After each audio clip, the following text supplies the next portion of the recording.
Chat GPT ने तकनीक की दुनिया में एक बिल्कुल नए युग की शुरुआत की है और गूगल और ओपेरा जैसी कंपनियां भी एआई दौड़ में बड़ा स्थान बनाने की कोशिश कर रही हैं। भले ही आर्टिफिशियल इंटेलिजेंस काफी समय से मौजूद है, चैट जीपीटी की लोकप्रियता ने लोगों को इसके बारे में बड़े पैमाने पर बात करने के लिए प्रेरित किया है।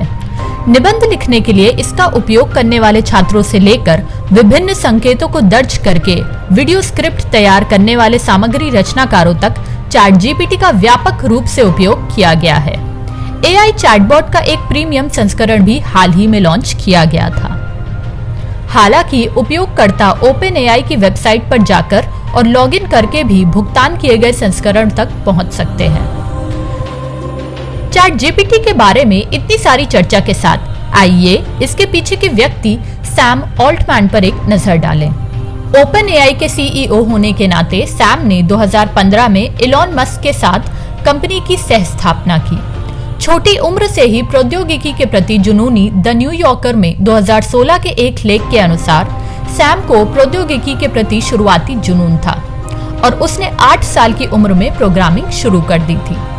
सैम ने प्रकाशन को बताया, मानव शिशुओं के बारे में लोग जो बात भूल जाते हैं वह यह है कि उन्हें कुछ भी दिलचस्प सीखने में वर्षों लग जाते हैं। सैम सेंट लुइस मिसौरी में पले बड़े और कम उम्र में ही उन्हें कोडिंग में गहरी रुचि हो गई। वे मैकिन्टोश की प्रोग्रामिंग में कुशल हो गए, जो अंततः उनकी दुनिया में जीवन रेखा बन गई।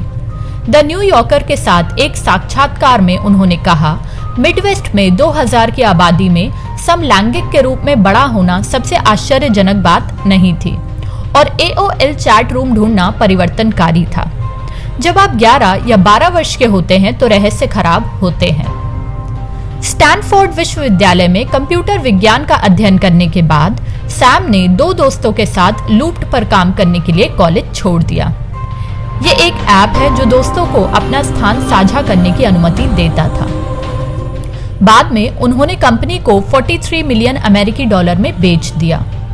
रिपोर्ट में यह भी कहा गया है कि सैम लूप्ट के सह संस्थापकों में से एक के साथ रिश्ते में थे। 9 साल तक डेट करने के बाद ये जोड़ी अलग हो गई। सैम ने द न्यूयॉर्कर को बताया, मैंने सोचा था कि मैं उससे शादी करने जा रहा हूँ, मैं उससे बहुत प्यार करता हूँ।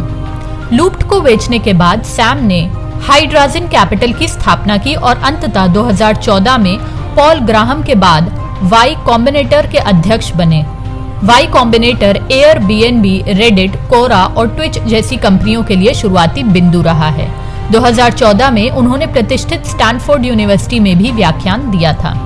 ओपन एआई के लिए इलॉन मस्क के साथ सहयोग रिपोर्टों के अनुसार ओपन एआई की स्थापना 2015 में मानवता को एआई के संभावित विनाश से बचाने के इरादे से की गई थी। कंपनी को एक गैर लाभकारी अनुसंधान कंपनी के रूप में लॉन्च किया गया था, जो इस उद्देश्य के लिए समर्पित थी। सैम ऑल्टमैन और इलॉन मस्क कंपनी के संस्थापकों में से थे। मस्क ने 2018 में ओपन एआई से इस्तीफा दे दिया क्योंकि उनकी अन्य 2 कंपनियां यानी कि स्पेसएक्स और टेस्ला भी एआई प्रौद्योगिकियों पर काम कर रही थी।